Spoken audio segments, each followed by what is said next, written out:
안녕하십니까. 소통의 인문학 주역 시간입니다. 오늘은 지하 명의계에 대해서 같이 공부를 하려고 합니다. 그러면 지하 명의계의 개상을 살펴보면서 말씀을 드리도록 하겠습니다. 자, 그래서 지하 명의계는 아래는 불입니다. 위에는 땅이 있습니다. 자, 그래서 위에는 땅이 있고 불은 아래에 있습니다. 저희들이 지난번 시간에 그 64개 중에 34번째 괴였던 화지진계를 공부를 했습니다. 그 화지진계라고 하는 것은 오늘 공부하게 되는 지하명의계하고 정반대였었죠. 그때는 불이 위에 있고 땅이 아래에 있었습니다.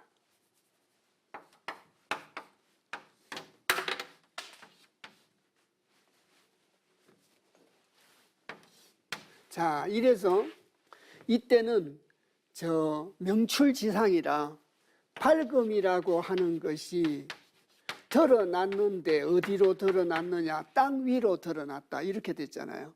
그래서 이 아래가 땅이고 위가 불이라 밝음이라고 하는 것이 땅 위에 드러났고, 그리고 땅 위에 드러나 있는 밝음을 향해서 나아가는 것이 바로 진계다.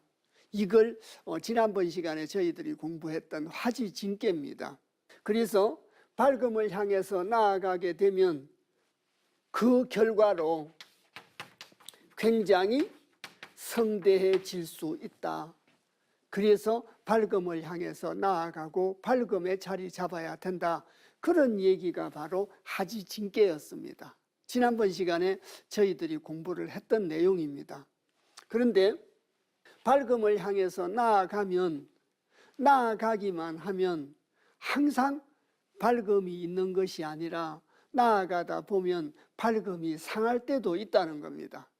그래서 화지진계의 정반대적인 현상, 상하교역계의 현상이 생기게 됩니다. 그래서 상하교역을 하고 도전을 하면 땅이 위로 올라오고 불이 아래로 내려와 가지고 밝을 명자에 상할 이자입니다. 그래서 명의계입니다. 그래서 아까도 말씀드렸듯이 나아가기만 하면, 밝음을 향해서 나아가기만 하면 언젠가는 밝음이 상할 때도 있기 때문에 이제 공자께서 화지진계 다음에 지하명의계가 받았다. 순서가 그렇게 정해졌다. 석계에서 그렇게 얘기를 하고 있습니다. 그래서 오늘 저희들이 공부를 해야 될 내용은 방금 말씀드렸듯이 지하명의계고, 밝음이 땅속에 들어갔습니다. 밝음이 땅속에 들어갔으니까 밝음이 상하게 되겠죠. 여기 있는 이 이자는 평평할 이자로도 쓰고 상할 이자로도 씁니다. 큰알궁 이자로도 씁니다. 우리가 보통 이제 오랑캐 이자다, 저는 개인적으로 오랑캐 이자라고 읽지 마시고 큰알궁 이자로 읽으셔야 된다, 이런 생각을 갖고 있습니다. 그리고 큰알궁 이자가 대표적으로 쓰이고 있고, 그 다음에 상할 이자라든지 평평할 이자로 쓰이기도 합니다.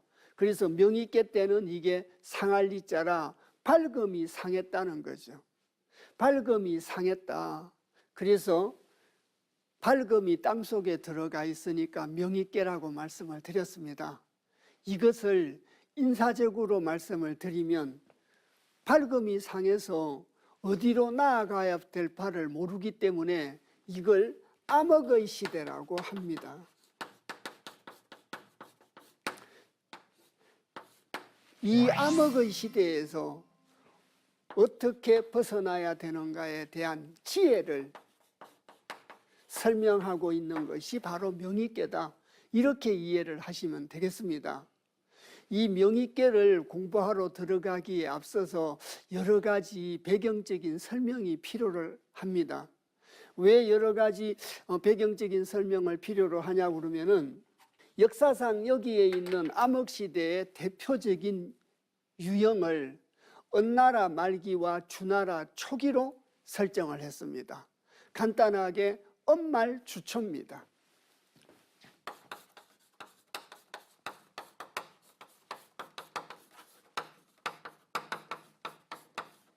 엄말주초라고 해서 은나라 말기죠. 은나라 말기와 주나라 초기의 역사적인 배경입니다.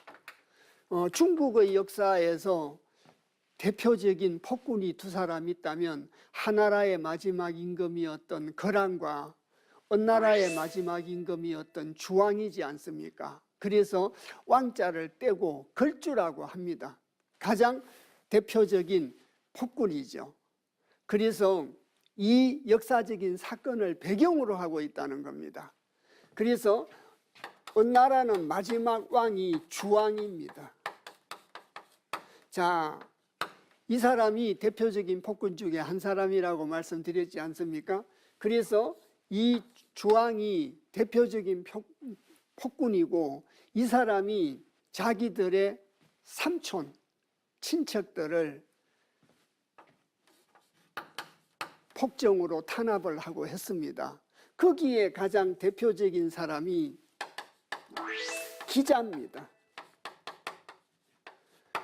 이 기자는 은나라의 제후국 중에 북쪽에 있는, 제일 북쪽에 있는 키키자를 써서 키나라라고 하는 제후국이 있었습니다.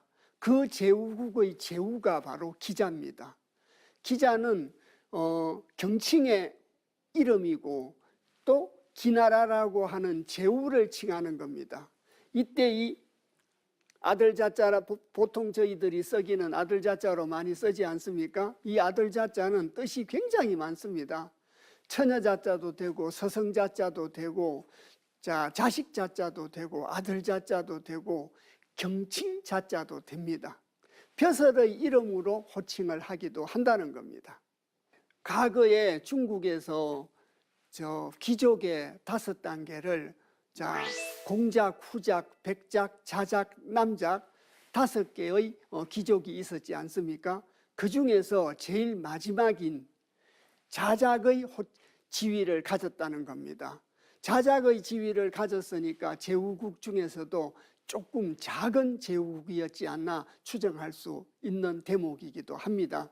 그리고 그 당시 은나라에 세 사람의 어진 사람이라고 칭해졌던 석삼자 사람인자를 썼던 세 사람의 어진 사람 중에 한 사람이 기자고 여기에 비간이라는 사람도 있었습니다. 이 비간이라는 사람도 있었는데 이 비간은 줄기간자입니다. 또 일반적인 책에서 방패간자로도 많이 쓰고 있는데 사마천의 사기에서는 줄기간자로 표현을 하고 있습니다. 자, 그리고 또 저 주왕의 삼촌이었던 미자라는 사람이 있습니다. 이 세 사람이 은나라 말기에 가장 어진 세 사람이라고 호칭이 되는 사람들입니다. 그리고 또 누구와 상관관계를 갖고 있냐고 그러면은 주왕의 문왕이라는 사람입니다. 원래 이름은 희발입니다. 자, 원래 이름은 창성할 창자를 써서 휘창입니다. 그래서 이 사람이 서쪽에 있는 제후국의 제후입니다. 그래서 선역석자와 맞백자를 써가지고 서백이라고 한 사람입니다. 이 사람이 주역을 만든 사람이고 이 희창이라는 사람이 희발이라고 하는 아들이 주나라를 세웠을 때 왕으로 추존을 받아가지고 나중에 문왕이라고 칭해졌던 사람입니다. 자, 여기에 또 일반적으로 잘 알려져 있는 충절의 상징이라고 하는 백이숙제, 이런 여러 사람들이 거론이 되게 됩니다. 이런 여러 사람들 전부 다가 육초사에서 거론이 되고 특히 여기 있는 기자와 문왕에 대해서는 단사에서 직접적으로 거론이 되고 있습니다. 그래서 여기 있는 이 문왕의 폭정에 굉장히 곤란을 겪었던 사람들이 기자고 비간이고 미자고 휘창이고 이런 사람들은 엄청나게 시련을 겪었던 사람입니다. 그래서 어디로 나아가야 될지 모르는 깜깜한 세상, 암흑 세상에서 살았다. 그 암흑 세상의 대표적인 것이 언나라 말기와 주나라 초기다. 그래서 여기 있는 기자나 문왕이라는 사람이 어떻게 이 암흑 세계를 갖다가 벗어났는가, 이걸 설명하고 있는 것이 바로 명의계입니다. 이런 역사적 사실을 비유해서 암흑 시대를 벗어나는 지혜를 설명했다. 이렇게 이해를 하시면 정확하겠습니다. 자, 그리고 단사에 가서 또 지도를 보고 좀 더 또 소상하게 구체적인 사건을 말씀드리도록 하겠습니다. 자, 그러면 지하명의계의 요지를 살펴보도록 하겠습니다. 자, 지하명의계는 위에는 땅이고 아래는 불이라고 했지 않습니까? 그래서 지하명의계입니다. 자, 땅 속에 밝음이 들어갔습니다. 땅 속에 밝음이 들어갔으니까 밝음이 상했겠죠. 하지진께와는 정반대적 현상이다. 이렇게 이제 말씀을 드렸습니다. 그리고 이 명의계는 진계와는 달리 불 속에 불이 땅 속에 있으므로 밝음이 상했다는 뜻이라고 저희들이 이제 사전에 조금 정리를 했습니다. 그래서 난세, 암흑천지, 무질서, 죽음 이런 뜻을 가지고 있다. 그래서 이 암흑의 세상, 난세의 어려움을 극복하는 지혜를 설명하고 있는 것이 바로 명의계다. 괴의 뜻이 이렇다는 겁니다. 그리고 제일 마지막에 역사적인 시기로 언말주초, 언나라 말기 주나라 초기의 역사적 전환기와 결부를 시켜서 명의계를 설명하고 있다. 이렇게 말씀을 드렸습니다. 좀 정리가 되십니까? 그리고 세 번째 괴서입니다. 왜 화지진계 다음에 지하 명의계가 오게 되었는가? 하지진계라고 하는 것은 나아감이니, 진이라는 건 나아가는 거지 않습니까? 나아가다 보면 반드시 상함이 있기 때문에 그래서 명의계로 받았다. 그래서 석계의 순서를 공자께서 설명을 하고 있는 대목입니다. 그리고 마지막에 요지의 네 번째가 괴상이지 않습니까? 그 괴상도 지하 명의계는 상계가 바로 땅이고 학계가 불이라 밝음이 태양이 땅 속에 감추어져 있고 감추어져 있어 가지고 상하게 됐음을 나타내고 있는 것이 바로 지하명의계다. 그래서 지하명이라는 것은 시대적으로 따지면 난세요, 암흑의 천지고 무질서의 세상이고 이렇습니다. 이런 데서 벗어날 수 있는 지혜를 설명하고 있는 것이 지하명의계다. 서두서부터 여러 차례 강조 말씀을 드렸습니다. 그러면 괴사를 살펴보도록 하겠습니다. 명의는 이간정하니라. 밝을 명자 상할 이자라고 말씀드렸지 않습니까? 밝음이 땅속에 들어갔으니까 밝음이 상했다. 그래서 명의라는 건 그런 뜻이죠. 그래서 밝음이 상했다고 하는 것은 이로울 이자 어려울 간자 고들 정자입니다. 어려울수록 바르고 어려울수록 고다야 이롭다는 겁니다. 구체적인 설명이 없이 단도직입적으로 설명을 하고 있습니다. 지하명이라고 하는 것은 밝음이 땅속에 들어갔으니까 암흑천지를 얘기하고 있는데 그 암흑천지에서도 발라야 고다야 이롭고 벗어날 수 있다. 그 이유를 단사에서 설명을 하고 있습니다. 이 괴사를 갖다가 해설한 것이 공자의 단사였지 않습니까? 그래서 단에서 이르기를 명입지중이 명이니 내 문명이 왜 유순하야 이몽대난이니 문왕이 이지하니라. 첫 번째 구절은 문왕에 대한 얘기를 하고 있습니다. 자, 두 번째 구절은 이간정에 대한 해설을 하면서 이간정은 핵이명냐이라. 내난이 능정기진이 기자이지하니라. 그래서 저희들이 명의있게 공부를 시작하기 전에 간단하게 역사적인 배경과 결부시켜서 발금이 상함을 얘기하고 있고, 또 역사적 인물들이 그 암흑천지의 세상을 벗어나게 되는 지혜를 통해서 저희들이 발금이 상했을 때 어떻게 처신해야 될 것인가를 말해주고 있는 것이 명의계다, 이렇게 말씀드렸지 않습니까? 그래서 공자께서 명의에 대한 해설도 이간정에 대한 해설도 문왕과 기자라고 하는 역사적 인물을 등장시켜서 여기에 비유를 하고 결부를 시켜서 해설을 하고 있다는 겁니다. 그러면 단사의 내용을 구체적으로 살펴보도록 하겠습니다. 단알 명입지중이 명이니, 밝을 명자에 덜입자, 땅지자, 가운데 중자입니다. 밝음이 땅 속에 들어갔다는 얘기지 않습니까? 밝음이 땅 속에 들어간 것이 명이니 내 문명이 왜 유순하야. 말미암을 이를 기준으로 해가지고 안내자, 문체문자, 밝을명자입니다. 그래서 안으로는 밝은 문체가 있습니다. 안으로는 세상을 내다보는 지혜가 있다는 겁니다. 문왕이라는 사람이. 자, 말미암을 이를 넘어서 왜 유순하야. 안으로는 밝은 문체가 있어서 세상사를 내다보고 또 다가옴을 알고 있습니다.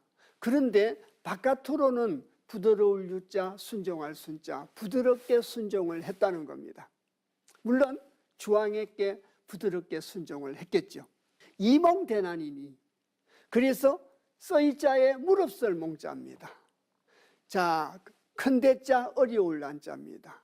큰 어려움을 갖다가 이로써 무릅섬이니, 이로써 무릅섬이니 문왕이지하나니라. 써이자에다가 갈지자를 썼는데 갈지자는 동사일 때는 행할 행자의 뜻입니다. 그래서 문왕이 이로써 행하니라, 그 말입니다. 문왕이 이렇게 행했다. 잠시 지도를 보시겠습니다. 이 지도에 하원주 시대의 경계선이 나타나 있습니다. 그래서 제일 작은 게 붉은 선으로 되어 있는 저것이 바로 하나라입니다. 두 번째가 은나라죠. 은나라가 망하고 주나라가 서가지고 은나라가 이제 드디어 망하게 됐던 거죠. 그래서 명의계라고 하는 것은 엄말주초를 얘기하고 있다. 엄말주초를 갖다가 얘기를 하고 있기 때문에 그 엄말주초의 역사적 전환기를 배경으로 하고 그 역사적 사실을 결부시켜서 암흑 세상에서 벗어날 수 있는 지혜를 얘기하고 있다. 이때입니다. 이때 첫 번째 문왕에 대한 얘기로서 공자께서 명의에 대한 걸 설명하고 있다는 겁니다. 자, 그래서 잠시 칠판을 보시겠습니다. 역사적 배경 중에 첫 번째 등장한 사람이 희창이라는 사람입니다. 이 사람이 첫 번째 등장을 한 거죠. 그래서 은나라의 왕족들은 전부 다 성자자, 자씨입니다. 성이 다 자씨고, 이 문왕이라는 사람은 여자 희자, 창성할 창자, 희창이 본명이기 때문에 성씨가 희씨입니다. 그래서 요즘으로 따지면 친가 쪽이 아니고 외가 쪽 친척 좀 되지 않았는가, 이렇게 추정할 수 있습니다. 그리고 공우백자남 중에서 세 번째 계급인 백작의 지위를 갖고 있었습니다. 백작의 지위를 갖고 있었다는 것은 그 당시 제후국인 제후국주입니다. 이 주나라라고 하는 제후국이 나라가 제후국 중에서는 제법 큰 나라에 속했지 않은가. 그 직급이 중간 직급이기 때문에 그래서 이렇게 추정해 볼 수 있습니다. 자, 주왕은 아시다시피 언나라의 황제입니다. 언나라의 마지막 황제고 희창이라는 사람은 서쪽에 있는 제후국의 제후입니다. 그래서 선역석자에다가 맞백자를 썼죠. 그래서 서백이라고 한 겁니다. 그러면 중국이 가지고 있었던 귀족의 5등급 중에 공작, 후작, 백작, 자작, 남작 중에 백작이라고 하는 것은 그 5단계의 중간쯤 됩니다. 중간쯤 되기 때문에 추정컨대 주나라라고 하는 이 제후국이 다른 제후국에 비해서 비교적 영토가 넓고 인구가 많았던 것으로 추정할 수 있습니다. 호칭이 백작의 호칭이 붙어 있기 때문에 그렇게 추정하는 겁니다.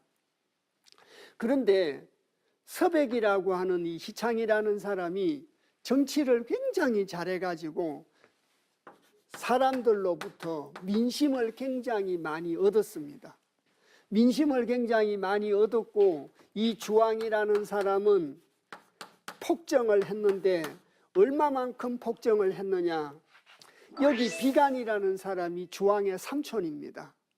그래서 이 비간이라는 사람이 주왕에게 폭정을 하지 말고 국민을 위한 정치, 왕도 정치를 하라고 계속해서 간언을 하니까 나를 쫓아내고 임금이 되기 위해서 간언을 하는 건지 진짜 충성심이 있어서 간언을 하는 건지 그렇게 의심했습니다.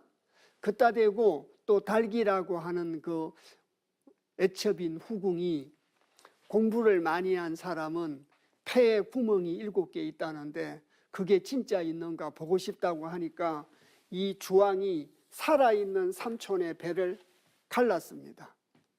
충성심도 확인하고 또 애첩인 달기가 폐에 구멍이 7개 있는가를 확인하기 위해서 갈랐습니다. 물론 죽었겠죠. 그래서 그만큼 폭정을 저질렀습니다. 그래서 주왕의 측근 신하들이 민심을 얻고 있는 희창을 의심한 거죠. 의심을 하고 이래서 이 희창을 어디에다가 가뒀냐고 그러면은 유리옥이라고 하는 데다 가뒀습니다. 유리라고 하는 지역에 있는 감옥 유리옥입니다. 여기에 가뒀어요. 이 문왕을. 이 문왕을 여기에다 가둬가지고 드디어 감옥을 살게 된 거죠. 제후의 계급에서. 그래서 이제 어려움을 겪게 되고 앞으로 어떻게 나아가야 될지 모르는 사안에 직면하게 되었다는 겁니다. 큰 어려움에 직면하게 됐는데 여기 있는 희창이라는 사람이 감옥에 갇혀 있으면서 암흑 세계에서 암흑천지에서 나아갈 바를 모르는 백성들에게 나아갈 바를 제시하기 위해서 만든 책이 주역입니다. 복희씨가 만들어 놓은 64개에다가 괴사를 다 붙인 사람이 누구냐? 그 양반이 문왕입니다. 희창이죠.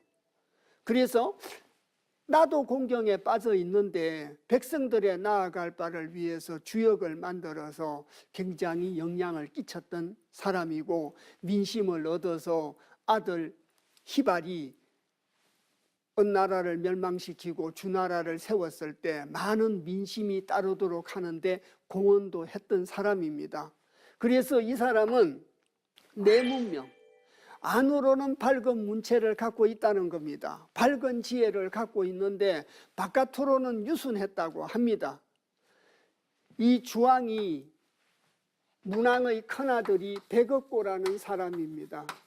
이 백업고라는 사람을 죽여가지고 백업고의 시신의 고기를 유리옥에다가 보내서 만두 속을 만들어서 만두를 만들어 줬다고 합니다. 그런데 여기 있는 문왕이라는 사람은 내 문명이라 안으로는 밝은 지혜가 있었기 때문에 왜 그것이 자식의 시신의 고기인 줄 몰랐겠습니까? 그런데 아무런 표정 없이 유순하게 순종하면서 그것을 받아 먹었다고 합니다. 그러니까 이 주왕의 입장에서는 위험인물인 줄 알았는데 자식의 시신 고기로 만든 만두를 받아 먹고도 즐겁게 먹고 있으니까 배알도 없고 저런 사람이 무슨 역모를 일으키고 난을 일으키겠는가 긴장을 풀게 됐다고 합니다. 그리고 문왕을 따르던 많은 백성들이 뇌물을 주왕에게 갖다 바치고 말과 보물과 미녀를 갖다 바치고 척건들한테 또 뇌물을 갖다 바쳐서 겉으로 보기에 유순하니까 풀어줬다는 겁니다. 그래서 단사의 내용을 다시 보시겠습니다. 지금 역사적 배경을 설명 말씀드렸습니다.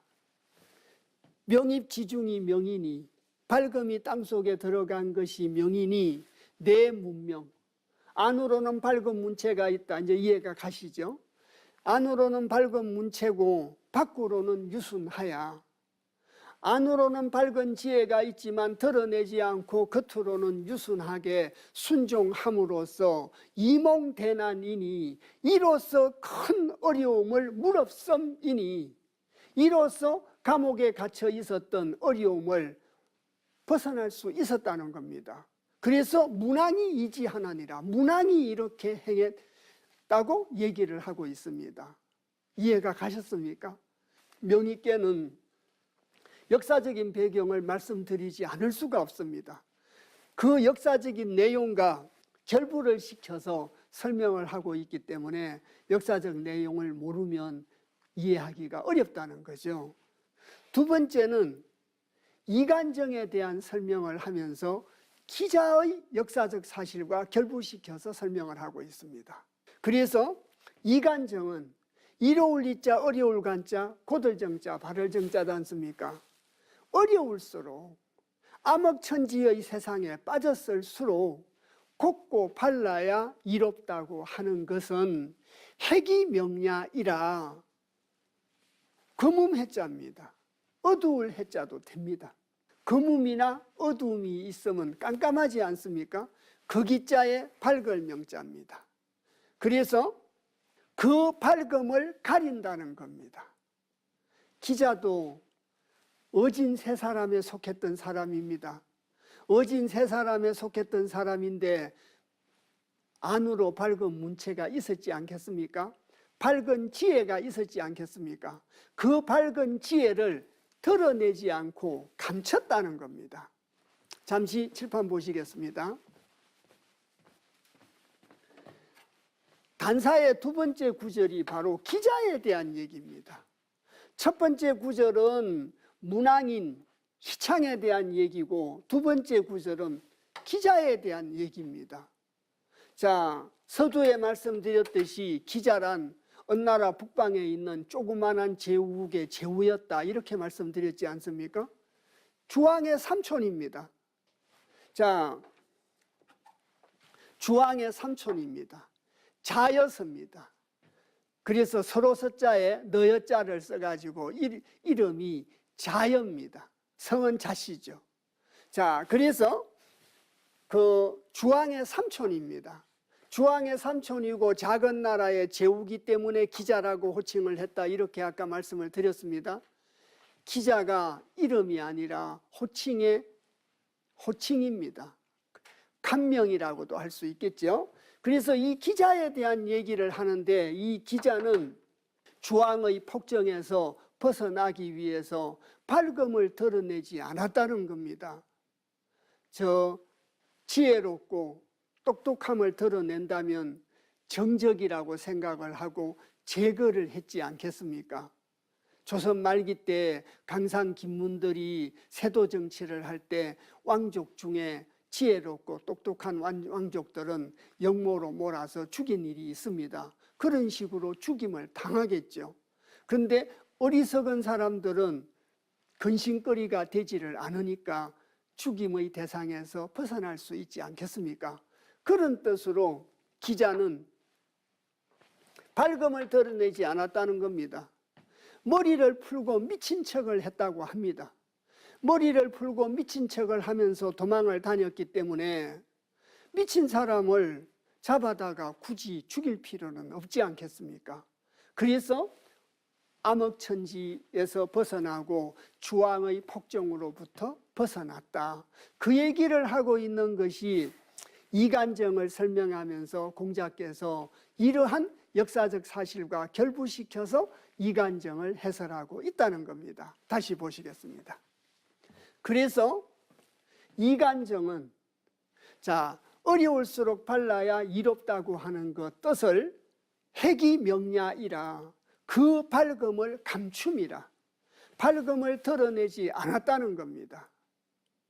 저희들 역사에 비유를 해가지고 조선 말기 때 철종이 임금일 때 흥성군이, 고종의 아버지 흥성군이 타락호 생활을 하고 시장 바닥에 나가서 시정 잡배들과 싸움하고 미친 사람처럼 행동을 해가지고 강상김문의 어떤 위협과 보복으로부터 피할 수 있고 나중에 자기 아들을 임금으로 올렸다. 윤영궁의 봄이라는 소설에서 나오는 얘기죠. 어느만큼 역사적 사실과 일치하는 건가에 대해서는 실록과 비교를 해봐야 됩니다. 실록을 보면 흥성군은 종친부 유사당상이었습니다. 종친부 유사당상의 자리에 있으면서 종친들의, 왕족들의 족보를 갖다가 관리하고 왕족들의 재산 같은 걸 관리하는 유사당상이었습니다. 그 유사당상의 벼슬에 있으면서 나라로부터 토지도 받고 또 노비도 몇 명 받아서 사는 게 굉장히 유복했습니다. 유복했고 유사당상이라는 자리가 술 먹고 시정잡배들과 어울릴 만큼 시간이 있는 자리도 아닙니다. 어느 정도만큼 근거가 있는 건지는 면밀히 비교 분석을 해봐야 되지 않겠나 싶습니다.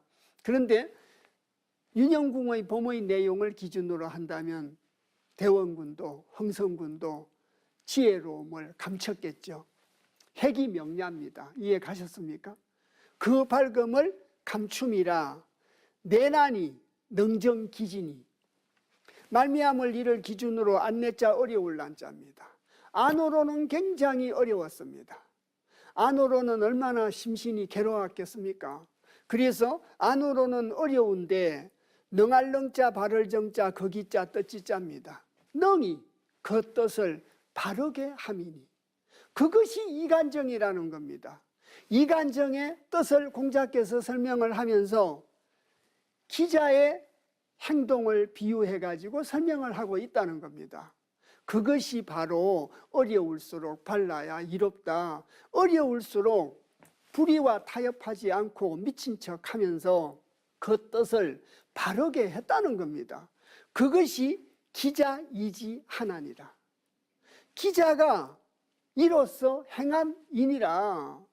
그래서 키나라라고 하는 작은 제후국의 제후로 있는 기자가 이렇게 함으로써 그 어려움을 벗어날 수 있었다는 겁니다. 암흑천지를 벗어날 수 있었으니까 기자의 행동을 보고 어려울수록 발음은 이롭다라고 공자께서 해석을 했다는 겁니다.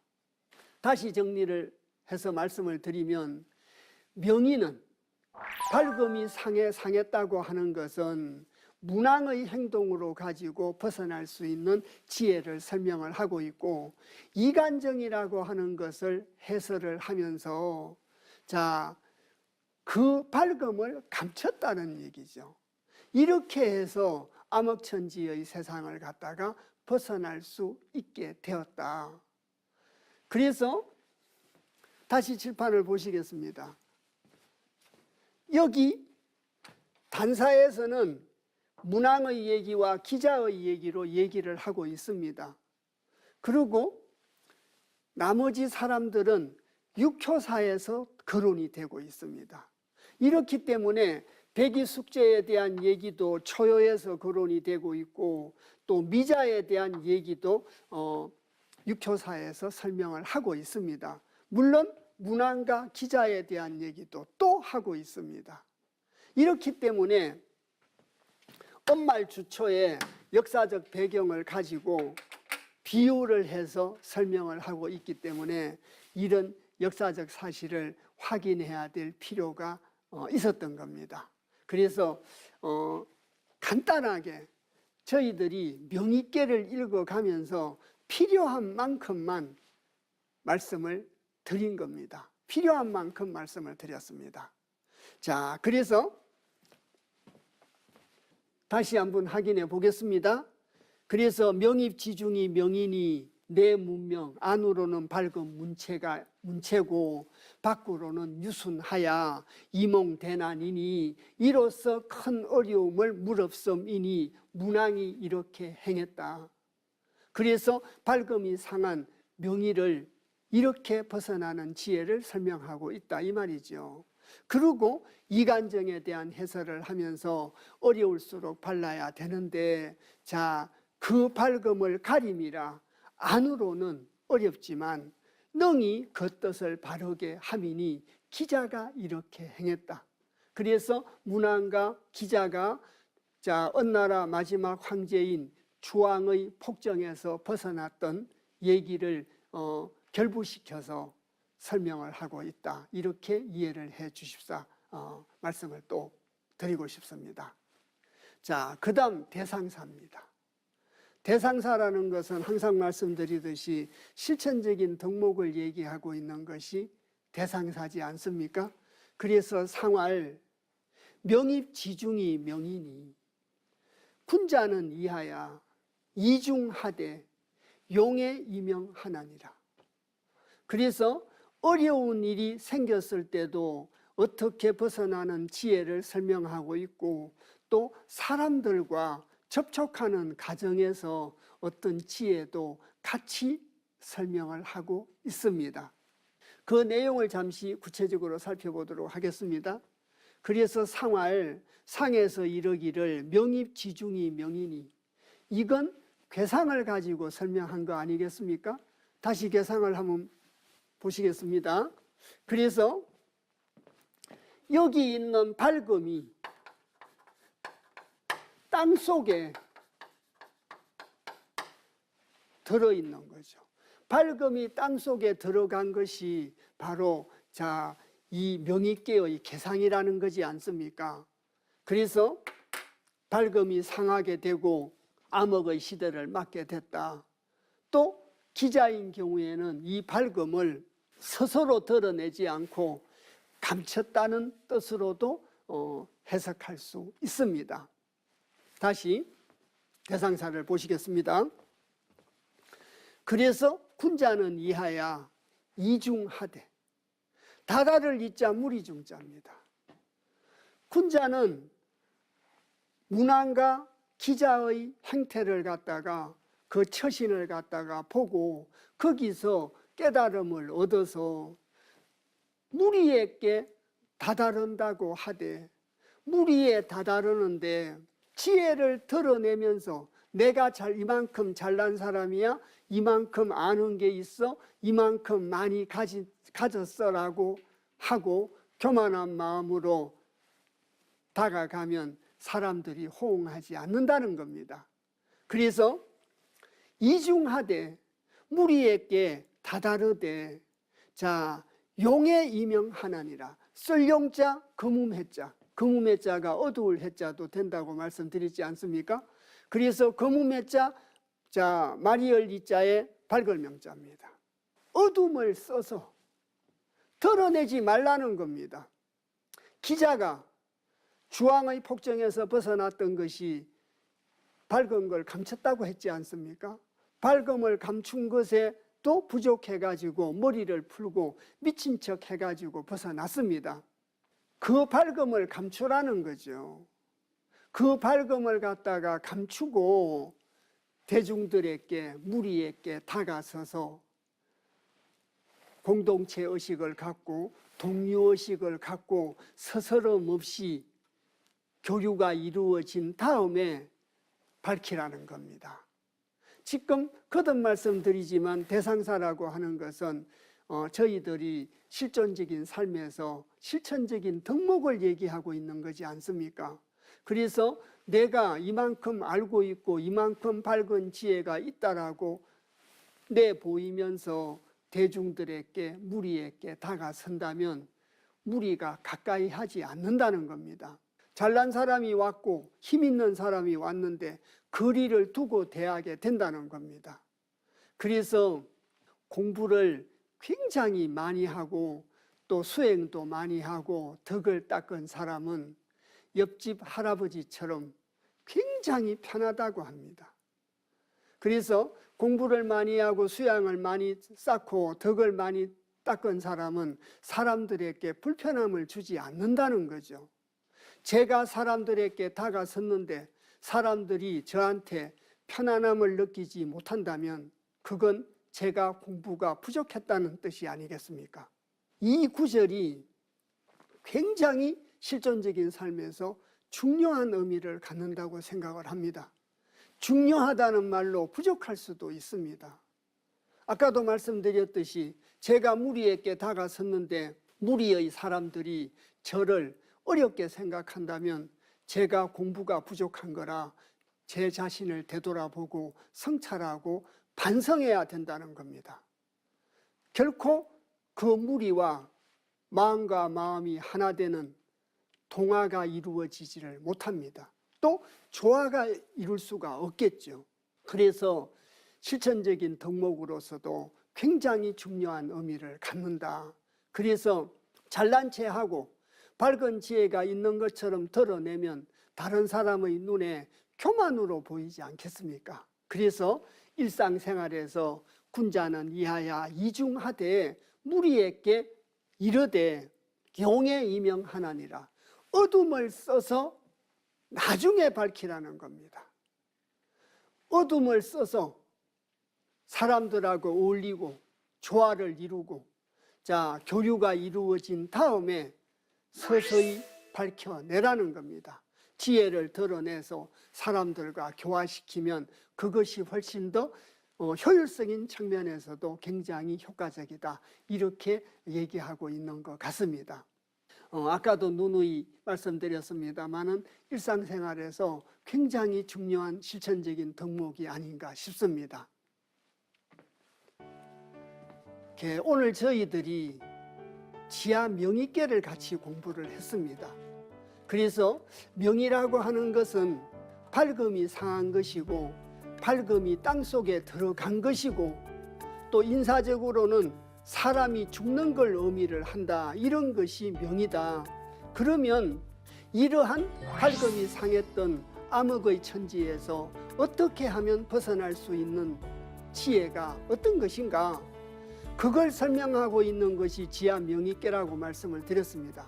그런데 지하 명의계에서는 그 해답을 던지면서 역사적으로 가장 혼란 시기였다라고 생각이 되는 은나라 말기와 주나라 초기를 시대적 배경으로 하고 거기에 관련된 주왕이나 문왕, 기자, 기타 비간이라는 사람도 있고 미자라는 사람도 있고 또 백이숙제라는 사람도 있습니다.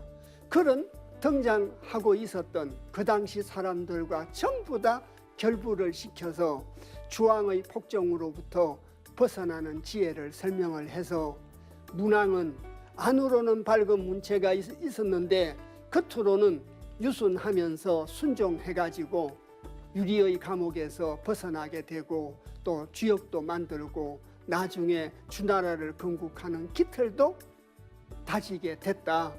그리고 두 번째 기자는 밝음을 감추고 또 머리를 풀고 미친 척까지 하면서 주왕의 폭정에서 벗어나고 그래서 그 어려움을 갖다가 벗어나고 또 홍범구주를 갖다가 무왕에게 넘겨서 치산치수를 하게 했다. 후일에 많은 공헌을 했다는 뜻이겠죠. 그리고 실천적인 덕목으로서 어둠으로 가지고 사람들에게 다가가서 조화를 이루어 가지고 서서히 밝혀서 사람들을 교화시키라는 얘기를 하고 있습니다. 그래서 지하 명의계의 전체적인 뜻을 바탕으로 해서 다음 시간에는 지하 명의계의 육효사를 공부하고자 합니다. 오늘 대상사를 설명하면서도 누누이 설명 말씀드렸습니다마는 자, 용의 이명이라 어둠을 써서 천천히 서서히 사람들하고 밝히는 지혜를 가지시기를 바랍니다. 오랜 시간 같이 공부해 주셔서 대단히 감사합니다.